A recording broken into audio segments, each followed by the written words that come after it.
शिंदे मोठी किंमत मोजतात. ठाकरेंनी पडद्यामागचा पिक्चर दाखवला. बाळासाहेब ठाकरेंची शिवसेना ओरिजिनल. प्रत्येक भाषणात मात्र मोदींची हाजी हाजी. काल दाखवून देऊन पकडलं. राज ठाकरे मुंबई शिंदेंची नाकाबंदी करतील. अपडेटेड ठाकरे लॉन्च झालेत. अंदाज येणार नाही इतके शिंदे जाम होतील. नेमकं घडलंय काय? दोन ठाकरे एकत्र येण्याचे परिणाम काय हे महाराष्ट्रापेक्षा मुंबईकरांना विचारा. मुंबईमध्ये आजपर्यंत शिवसेनेचाच झेंडा हा मुंबईवर फडकला. मुंबईमध्ये शिवसेनेचाच महापौर बसतो. मात्र यावेळी तगादा हा भाजपाकडूनही लावला जाणार आहे आणि त्यामुळे भल्या पहाटे का होईना मात्र शिंदे दिल्लीवारी करून मोदींची असो शहांची असो त्यांच्या मर्जीतील हाजी हाजी करून का होईना मात्र मुंबई आमच्याकडे द्या यासाठी तगादा लावतात.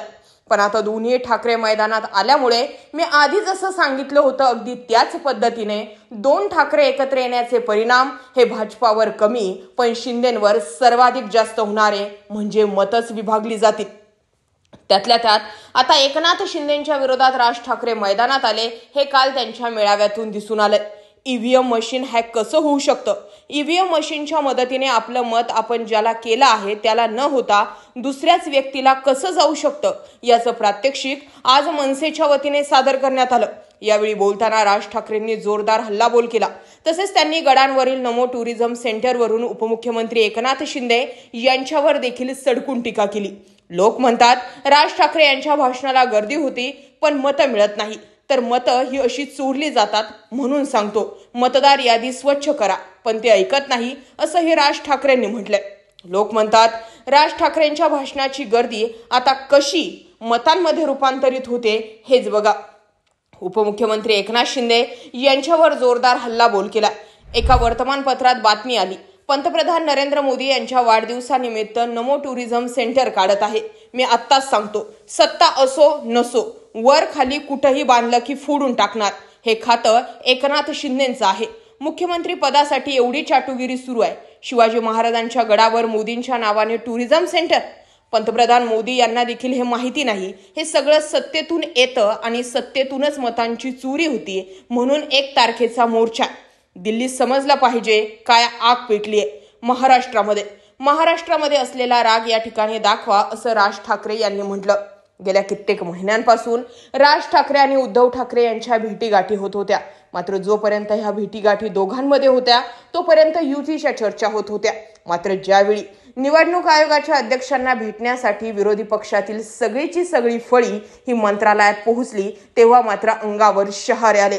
शरद पवार, बाळासाहेब थोरात, इकडे राज ठाकरे, उद्धव ठाकरे, आदित्य ठाकरे सगळेजण एकाच ठिकाणी दिसले. एकत्र पत्रकार परिषद झाली आणि मुद्दा काय तर मतचोरीचा.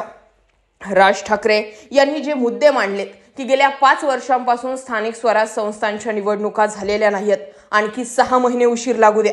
मात्र जे आम्ही दावे केलेत, जे आमचे आरोप आहेत त्या मतचोरीचा हिशोब आमच्या समोर व्यवस्थितपणे मांडा. मात्र निवडणूक आयोग ऐकेल असं दिसत नाहीये. त्यातल्या त्यात एकनाथ शिंदेंची सर्वाधिक कोंडी होण्याची शक्यता यासाठीच वर्तवली जाते कारण तिकडून भाजप एकतर स्वबळावर लढा किंवा आम्ही सांगू तो फॉर्म्युला घ्या असा दबाव शिंदेंवर टाकतंय.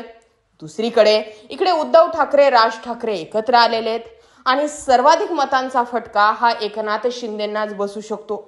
जय गुजरातची घोषणा देऊन बाळासाहेब ठाकरेंचा पक्ष असताना सुद्धा आपल्या प्रत्येक भाषणामध्ये नरेंद्र मोदींची स्तुती सुमने त्यांच्यावर उधळून देवेंद्र फडणवीसांच्या काही प्रमाणावर मर्जीमध्ये वागून आपले मंत्री अडचणीत असताना सुद्धा भाजपासोबत सत्तेत बसून एकनाथ शिंदेंच्या हातात काहीच येत नाहीये. एकनाथ शिंदेंच्या दिल्लीवारी हेच सांगतायत की एकनाथ शिंदेंची चहूबाजूने कोंडी कशी होईल यासाठी भाजपा जास्तीची प्रयत्नशील आहे. एकमेकांच्या विरोधात एकमेकांचे आमदार उभे राहिलेत. रवींद्र धंगेकरांविरोधात मोहोळ उभे राहिलेत. गणेश नाईकांच्या विरोधात एकनाथ शिंदे किंवा एकनाथ शिंदेच्या विरोधात गणेश नाईक उभे राहिलेत. तिकडे उदय सामंतांच्या विरोधात सुद्धा राणे उभे राहिलेले दिसत आहेत. एकंदरीत जर सगळी चित्र बघितली तर सध्याच्या घडीला सगळ्यात ताळमेळ हा हुकलेला आणि त्यातल्या त्यात आता राज ठाकरे मैदानात आलेत. लक्षात घ्या राज ठाकरेंच्या भाषणांना गर्दी होते कारण राज ठाकरे जे मुद्दे मांडतात ते लोकांना पचतात. आता मतांमध्ये रूपांतर का होत नाही हा दुसरा भाग असला तरी राज ठाकरे यावेळी जे बोलणार त्याचा प्रभाव हा मुंबई महानगरपालिकांवर दिसणारच. अशा जोरदार चर्चा होऊ लागल्यात। आता तुम्हाला काय वाटतंय, या सगळ्या विषयामध्ये एकनाथ शिंदे यांचीच कोंडी होते का? एकनाथ शिंदेच या सगळ्या कार्यक्रमांमध्ये त्यांचाच कार्यक्रम लागतोय का? कमेंट सेक्शनमध्ये जरूर व्यक्त व्हा। अशाच माहितीपूर्ण व्हिडिओसाठी आपल्या चॅनल आवर्जून सबस्क्राईब करा। जय महाराष्ट्र।